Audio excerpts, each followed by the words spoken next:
നമസ്കാരം, ഞാൻ ഷാജി മഞ്ചേരി. 2002 ഒക്ടോബർ 8 പത്തനംതിട്ട ജില്ലയിലെ ഒരു മലയോര ഗ്രാമത്തിലെ പോലീസ് സ്റ്റേഷൻ. റബ്ബറും അതുപോലുള്ള വസ്തുക്കളും കൃഷി ചെയ്യുന്ന കൃഷിഭൂമിയോട് ചേർന്ന് കിടക്കുന്ന ഒരു പ്രദേശം. അവിടുത്തെ പോലീസ് സ്റ്റേഷനിൽ ഒരു പരാതിയുമായിട്ട്, ഒരു മാൻ മിസ്സിംഗ് പരാതിയുമായിട്ട് ഒരു അനുജൻ ചേട്ടനെ കാണാനില്ല എന്ന് പറഞ്ഞു വരികയാണ്. അതായത് ചേട്ടൻ ഒരു കുറച്ച് ദിവസമായിട്ട് സ്ഥലത്തില്ല, കാണുന്നില്ല. ചേട്ടൻ അവിടുത്തെ ഒരു പ്ലാന്ററാണ്, സ്വന്തമായിട്ട് റബ്ബർ തോട്ടങ്ങളുണ്ട്, ഒരു ജീപ്പുണ്ട്, അവിടെയൊക്കെ കൃഷി ചെയ്ത് ജീവിക്കുന്നയാളാണ്. അങ്ങനെയുള്ള ചേട്ടനെ കാണുന്നില്ല. ചേട്ടനെ അന്വേഷിക്കാൻ സ്ഥലമുണ്ട്, സ്ഥലങ്ങളൊക്കെ അന്വേഷിച്ചു, എവിടെയും കാണുന്നില്ല. കേസ് മാൻ മിസ്സിംഗ് കേസായിട്ട് പോലീസ് ഏറ്റെടുത്ത് പല രൂപത്തിലുള്ള അന്വേഷണങ്ങളൊക്കെ നടത്തി.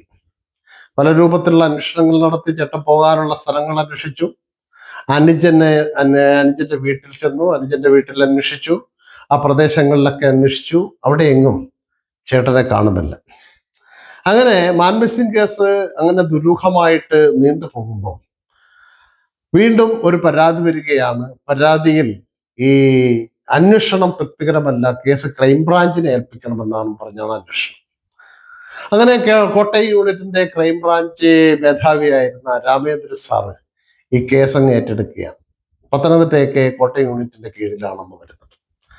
അങ്ങനെ കേസ് ഏറ്റെടുത്ത് അന്വേഷണം ആരംഭിച്ചു.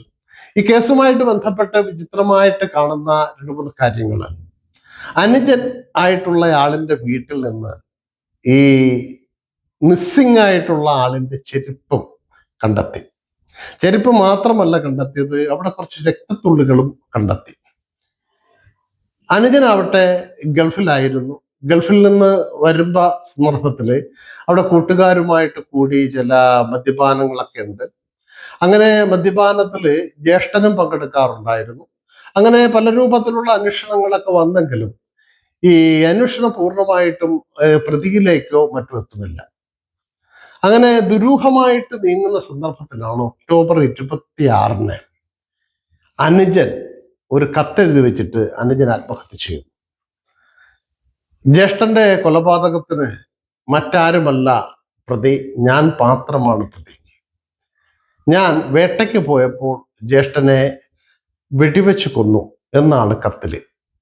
അപ്പൊ ഈ കത്ത് ക്രൈംബ്രാഞ്ചിന് കിട്ടുന്നു. ആ ക്രൈംബ്രാഞ്ചിന് കിട്ടിയ കത്തിൽ മറ്റൊരു വിവരം കൂടി രേഖപ്പെടുത്തിയിട്ടുണ്ടായിരുന്നു.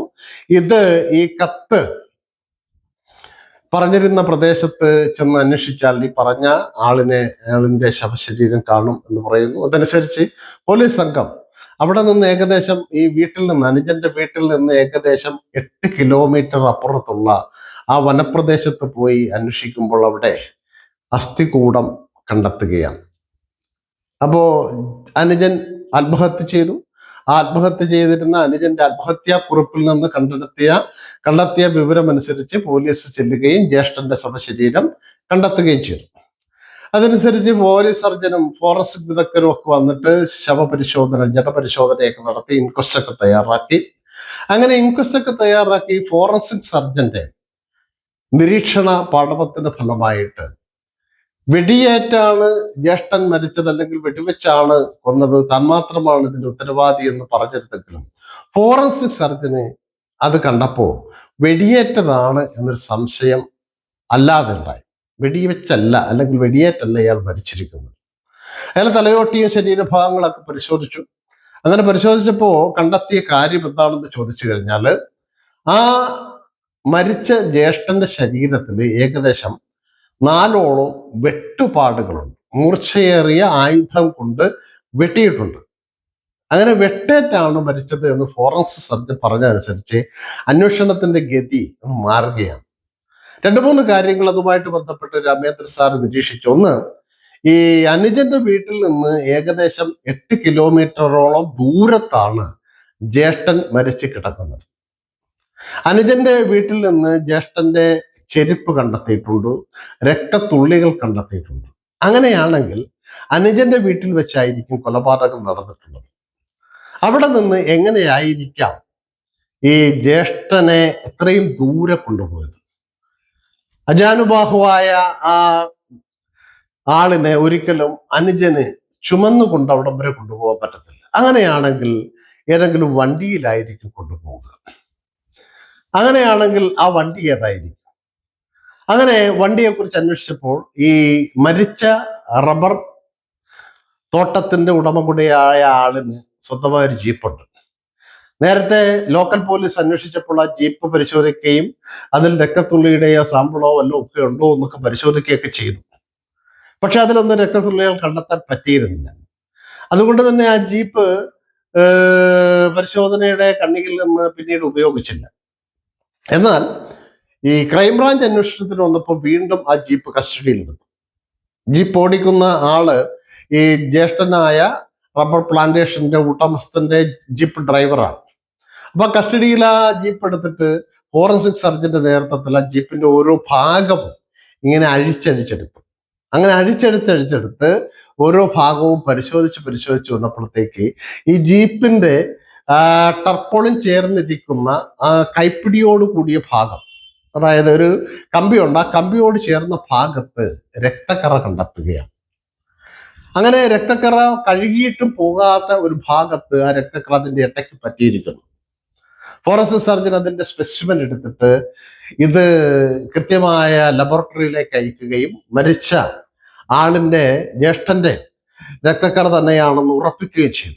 അതിന്റെ അടിസ്ഥാനത്തിൽ ഡ്രൈവറെ കസ്റ്റഡിയിലെടുത്തു. ഡ്രൈവറെ കസ്റ്റഡിയിലെടുത്ത് ചോദ്യം ചെയ്ത് തുടങ്ങുന്ന സന്ദർഭത്തിൽ ഡ്രൈവർ പറയുന്നു, എനിക്കൊന്നും അറിയില്ല എന്നൊക്കെ പറയുന്നു. കാരണം ആ ക്രൈംബ്രാഞ്ചിന് അറിയാം ഒരാൾ ഒറ്റയ്ക്ക് ഇങ്ങനെ ചെയ്യില്ല. മാത്രമല്ല വെടിവെച്ചാണ് കൊന്നത്, താൻ മാത്രമാണ് ഉത്തരവാദി എന്ന് പറഞ്ഞെങ്കിലും പോലീസ് ആ കഥ, ക്രൈംബ്രാഞ്ച് ആ കഥ വിശ്വസിച്ചിട്ടില്ല. അങ്ങനെ ഡ്രൈവറെ കസ്റ്റഡിയിലെടുത്ത് ചോദ്യങ്ങൾ ചോദിക്കേണ്ട രൂപത്തിലൊക്കെ ചോദിച്ചു കഴിഞ്ഞപ്പോൾ ഡ്രൈവർ ആ സത്യം പറഞ്ഞു. എന്താണ് സംഭവിച്ചത്? അതായത് മരിച്ച ജ്യേഷ്ഠൻ അനുജനുമായിട്ട് ചെറിയ വാക്ക് തർക്കമുണ്ട്. വാക്ക് തർക്കത്തിന് കാരണം അനുജൻ മദ്യപാനിയായിട്ട് നടക്കുന്നു, അയാൾക്ക് വേറെ ചില വിഷയങ്ങളുണ്ട് എന്ന് അനുജന്റെ ഭാര്യയോട് ഈ ജ്യേഷ്ഠൻ പറഞ്ഞതിന്റെ ഫലമായിട്ട് അനുജന്റെ ഭാര്യ പിണങ്ങിപ്പോയി അവളുടെ വീട്ടിൽ നിൽക്കുകയാണ്. അപ്പൊ ഇടയ്ക്കിടയ്ക്ക് ഈ വിഷയം പറഞ്ഞ് ജ്യേഷ്ഠനും അനുജനും തമ്മിൽ വഴക്കിടാറുണ്ട്. അന്നും ഇതുപോലെ ജ്യേഷ്ഠനും അനുജനും തമ്മിൽ വഴക്കിട്ടു. അനുജന്റെ ഭാര്യ പിണങ്ങിപ്പോകാനുള്ള കാരണം മദ്യപാനത്തിനിടയിൽ, ഇവർ തമ്മിലുള്ള വാക്കുതർക്കത്തിനിടയിൽ അനുജന്റെ ഭാര്യ പിണങ്ങിപ്പോകാനുള്ള കാരണം ജ്യേഷ്ഠന്റെ പരദൂഷണമാണെന്നും അങ്ങനെ രണ്ടുപേര് തമ്മിൽ വാക്കേറ്റത്തിന്റെ അവസാനം വെട്ടുകത്തി എടുത്തിട്ട് അനുജൻ ജ്യേഷ്ഠനെ വെട്ടുകയാണ്. ഈ സന്ദർഭത്തിൽ ഈ ഡ്രൈവറെ കൂടാതെ അനുജന്റെ ഒരു സുഹൃത്തൂടെ അവിടെ ഉണ്ട് മദ്യപാനത്തിൽ. അയാള് ഈ ജ്യേഷ്ഠനെ പിടിച്ചു കൊടുക്കുകയും അനുജൻ ജ്യേഷ്ഠനെ 4 പ്രാവശ്യം വെട്ടുകയും അയാൾ അവിടെ കുഴഞ്ഞു വീഴുകയും ചെയ്തു. കുഴഞ്ഞു വീണതിന് ശേഷമാണ് ഈ ജഡം എന്ത് ചെയ്യണം എന്ന് ആലോചിക്കുകയും അവസാനം ഈ ജ്യേഷ്ഠന്റെ ജീപ്പ് ഡ്രൈവറെ തന്നെ അവിടേക്ക് വിളിച്ചു വരുത്തുകയും വിളിച്ചു വരുത്തിയിട്ട് അയാൾക്ക് കുറച്ച് പൈസ കൊടുത്ത് അയാളെ കൂടെ ഈ ക്രൈമിൽ പങ്കാളിയാക്കുന്നു.